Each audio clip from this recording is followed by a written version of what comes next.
এখন যে নমিনেশনটা দিয়েছে এটা আমার দল আমার উপরে বিচার করছে। আমাদের নেত্রী দেশনেত্রী খালেদা জিয়া এবং আমাদের নেতা জনাব তারেক রহমান সাহেবের প্রতি আমি কৃতজ্ঞ, এবং দল তার আমার উপরে মানে আমাকে মনোনয়ন দেওয়ার পর দলের প্রতি আমি কৃতজ্ঞ। এবং আমি দেখছি এটা যে আমার মতো একজন মুক্তিযোদ্ধাকে নমিনেশন দেওয়ার ফলে সারা দেশের মানুষ ভাববে যে বিএনপি মুক্তিযুদ্ধের পথে অগ্রসর হচ্ছে এবং আছে, ছিল এবং আছে, এবং মুক্তিযুদ্ধকে তারা আপন করবে, এটা মানুষ মনে করে।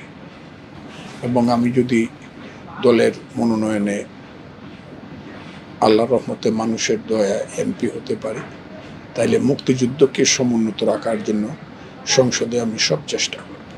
এটা হলো আমার প্রথম কাজ, অন্য কাজ। মানে বিএনপিতে এসেছিলাম আমি, আমারও দুঃসময় ছিল, বিএনপিরও বড় দুঃসময় ছিল, যখন কেউ বিএনপিতে যেত না। আমিও কৃষক শ্রমিক জনতা লীগ আর করতে চাচ্ছিলাম না। সেই একটা পর্যায়ে দেশনেত্রী বেগম খালেদা জিয়া আমাকে ডেকেছিলেন এবং উনি বলেছিলেন আপনি আমার দলে আসেন, ঐক্যজোট না, আপনি ডাইরেক্টলি আমার দলে আসেন। আমি ওনার কথা ফেলতে পারি নাই, ওনার কথার সম্মান রক্ষা করার জন্য আমি বিএনপিতে গিয়েছি 2000 এবং উনি আমার জন্য বিএনপিতে যাওয়ার পরে আমাকে যথেষ্ট উনি মূল্যায়ন করেছেন, সেই কারণে ওনার প্রতি আমি কৃতজ্ঞ। বাংলাদেশের রাজনীতিবিদরা তো রাজনীতি ধ্বংস হয়ে গেছে, রাজনীতিবিদ যারা নামে বলে তারাও ধ্বংস হয়ে গেছে, যে কারণে মানুষ রাজনীতিবিদকে আর শ্রদ্ধা করতে চায় না। এই দেশের শেরে বাংলা ছিল ডাল ভাতের রাজনীতি বলতো, মানুষ বলতো আমাগো শেরে বাংলা, কারণ মানুষ জানতো সে আমাদের জন্য তার জন্ম হয়েছে, মানুষের জন্য। হোসেন শহীদ সোহরাওয়ার্দী যদিও আরো উচ্চ ফ্যামিলিতে জন্মগ্রহণ করছে, উচ্চ পর্যায়ে চলছে, কিন্তু তার হৃদয়টা ছিল মানুষের জন্য, গণতন্ত্রের জন্য।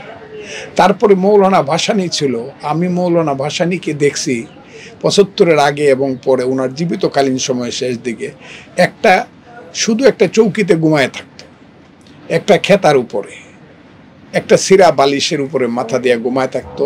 ফ্যান নাকি ছিল না, আমি যখন গেছি ফ্যান ছিল, ফ্যানটা নাকি বঙ্গবন্ধুর ওয়াইফ, তাকে আব্বা ডাকতো মৌলানা ভাসানীকে, ফ্যানটা উনি কিনে দিয়েছিলেন। ওই টাঙ্গাইলের সন্তোষের এই ঘরটার মাঝে উপরে টিনের চাল, নিচে টিনের বেড়া, একটা খাটের উপরে শুয়ে থাকতো মৌলানা ভাসানী। মানুষ বলতো যে উনি হলো আমাদের লোক। ঠিক তেমনি বঙ্গবন্ধু শেখ মুজিবুর রহমান, এরপরে যে শহীদ প্রেসিডেন্ট জিয়াউর রহমান, তারা নিজের জন্য কিছুই রেখে যান নাই ব্যক্তিগত জীবনে। সেই কারণে মানুষ রাজনীতিবিদকে ভালোবাসছে। আমি তাদের পথ ধরে আছি। আমি সম্পদ আমার কাছে একটা বাজে জিনিস, নিজের সম্পদ করা এটা আমার কাছে একদম, আমার টাকা আমার কাছে সাদা কাগজ। বাড়ি করতে হবে, ঘর করতে হবে, অনেক কিছু স্বপ্ন দেখতে হবে, এইগুলো আমার কাছে কোনো মনে হয় না। আমার এক বেলা ভাত, একটু সামান্য ডাল ভাত বা একটু সামান্য মাছ ভাত, এইটুকু হলেই চলে। আমি মনে করি না টাকা আমার কবরে যাবে বা টাকা দিলে আমার খুব সময়, এটা মনে। কাজে মানুষ দেখতেছে একটা মাত্র মানুষ, সব কিছু সুবিধা থাকা সত্ত্বেও এই মানুষটা ধন সম্পদ করে নাই। আমি সব মানুষের গায়ে হাত দিয়ে চলি, একজন রিক্সাওয়ালার গায়ে হাত দিই, মাটি কাটে তার গায়ে হাত দিই, ধান কাটে তার সাথে বুক মিলাই, গাম লই। এটা কিন্তু মানুষকে দেখানোর জন্য নয়, এটা আমার হৃদয় থেকে মিলাই। কারণ আমি সেই পরিবার থেকে আসছি যে পরিবারের বেশিরভাগ আত্মীয় স্বজন খেতে কাজ করে, সাধারণ মানুষের পরিবার। আমি সেই পরিবার, আমি ঘাম যে শরীরে থাকে কাজের পরে, সেই পরিবারের সন্তান। কাজে আমি এটা ভুলি নাই বলে আমি গরিব মানুষের পক্ষে, গরিব মানুষ আমাকে ভালোবাসে। কিন্তু যারা একটু বেশি উপরে চক্রান্ত করে, চুরি চুট্টামি করে, বাটপার, এই আদম ব্যবসা করলো, অমুক তমুক, বা এমনি টাকা মারলো, বা চাকরি করিয়া সারা জীবনে পাইছে 10 লাখ টাকা কিন্তু 100 কোটি টাকার মালিক, এইসব চোর চুট্টারা কিন্তু আমাকে ভালোবাসে, এটা বলা যাবে না। আমার এলাকার মানুষ ইলেকশনটা হলে বুঝতে পারবেন আল্লাহর রহমতে মানুষ আমাকে কত ভালোবাসে। এটা দলমত নাই, কোনো দলমত নাই, দলমত ছাড়া আমাকে উঠবে, আমাকে ভালোবাসে, কোনো দলমত নাই। ইট নষ্ট মিটামনের মানুষই আমাকে ভালোবাসে। হয়তো বা দেখা গেল একজন মানুষ অন্য দল করে আমাকে ভোট দেয় নাই কোনো কারণে, কিন্তু তার আমার প্রতি তার দয়া এবং সম্মানের কোনো অভাব নাই। ফজলুর রহমান কথাটা কি, কাজেই আমার জনপ্রিয়তাটা এই জায়গাতে 61 বছর যাবৎ, আজ কিছুই তো করিনি, 61 বছর যাবৎ রাজনীতি করি, জায়গাটা আমি ধরে রাখছি। এ হলো কথাটা। কোনো মানুষকে অত্যাচার করে নেই, জীবনে কোনো মানুষকে একটা চোট দেই নাই। তবে আমি বকাবকি করি মাঝে মধ্যে, দুষ্টামি করলে যদি ছেলেপেলেরা আমার সন্তানরা এই বকাটা মারিয়ে ফেলবো, এই করবো, একদম চট দেবো, এগুলা কই আবার আদর করি, যখন বুঝে তখন আবার আদর করি। বকা আমি দিবই খারাপ কাজ করলে, যদি মনে করি তাকে আমার সাথে রাখতে হবে। যদি মনে করি একটা সন্তান খারাপ কাজ করছে কিন্তু তাকে আমার ছাড়া যাবে না, রাখতে হবে, তাতে বকা দিয়ে তাকে সংশোধন করে রাখবো। আর যদি মনে করি তাকে আমি রাখবো না, সারা জীবনে তার সাথে আমি কথা কম না, দেখা করলে আসসালামু আলাইকুম, ওয়ালাইকুম সালাম, বাড়ির যাও। আমার জীবনে সবচেয়ে বড় অর্জন হলো মুক্তিযুদ্ধ। আমি কমান্ডার ছিলাম, মুক্তিযোদ্ধা ছিলাম। আমার জীবনের সবচেয়ে বড় অর্জন, যখন আমার যুদ্ধে যাওয়ার সময় ছিল, আমার যখন যৌবন ছিল, এখন যৌবন তার যুদ্ধে যাওয়ার তার শ্রেষ্ঠ সময়, আমি যুদ্ধে গিয়েছিলাম, এটা আমার জীবনের সবচেয়ে বড় অর্জন।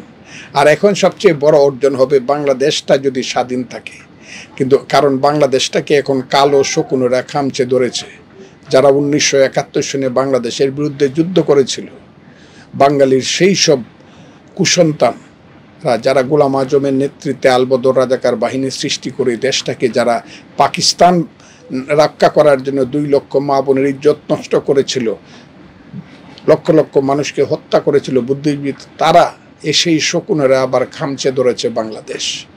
এখান থেকে বাংলাদেশটাকে প্রধানত রক্ষা করা আমার দায়িত্ব। এবং বাংলাদেশের মুক্তিযুদ্ধের সময় 54 বছর আগে 71 সনে যারা চেয়েছিল বাংলাদেশ স্বাধীন না হোক, বাঙালি জাতি চিরদিন পরাধীন থাকুক, যারা স্টিমার পাঠিয়েছিল, অস্ত্র পাঠিয়েছিল, যারা, আবার দেখা যাচ্ছে চক্রান্ত চলছে। আমি আমার দেশ দিতে চাই না, আমার দেশকে রক্ষা করতে চাই এবং আমার দেশকে আমি গণতন্ত্রের পথে, মুক্তিযুদ্ধের পথে, আধুনিকতার পথে, সমৃদ্ধির পথে চালাতে চাই, কোনো মধ্যযুগীয় বর্বরতা নয়। কথাটা খুব ক্লিয়ার। এবং গণতন্ত্রের পথে দেশ চলবে। যদি কেউ ভুল করে, আমি যদি ভুল করি, আমি চলে যাব, মানুষ অন্য একজন আনবে। এই ব্যাপারে স্ট্রিক্ট, এই ব্যাপারে আমার কোনো কম্প্রোমাইজ নাই। এদেশে গণতন্ত্র থাকতে হবে, সম্পদ লুণ্ঠন করা যাবে না, মানুষের ভাগ্যে কাঁঠাল ভেঙে খাওয়া যাবে না, সাধারণ মানুষকে বুকে টেনে নিতে হবে, তার ভাগ্যের উন্নতি করার চেষ্টা করতে হবে। আর দেশকে রক্ষা করার জন্য আমার দেশকে বলতে হবে যে আমি আমার দেশের স্বাধীনতা কাউকে দিব না, কোনো কিছুর বিনিময়ে আমি আমার দেশের স্বাধীনতা দিব না, আমার দেশের ভূখণ্ড দিব না।